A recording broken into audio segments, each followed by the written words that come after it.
US feared World War III broke out. No aid for 300 km range missiles to Ukraine.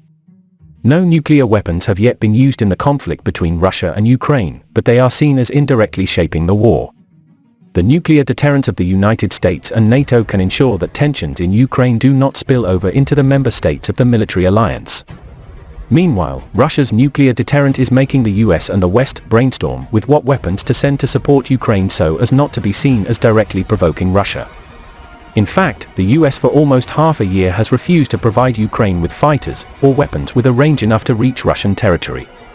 Fear of entering a war with a nuclear power like Moscow has led the West to repeatedly reject Kiev's repeated arms offers.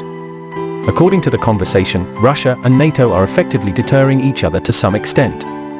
Although NATO has provided heavy weapons to Ukraine, many times did not accept Kiev's proposal to establish a no-fly zone. Both Russia and the United States understand and openly admit that a nuclear war would be unwinnable and would bring disaster to the whole world.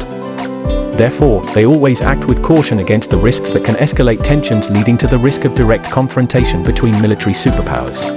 According to the military website War on the Rock, one thing can be certain, that the scenario of the US directly participating in the war in Ukraine is not happening.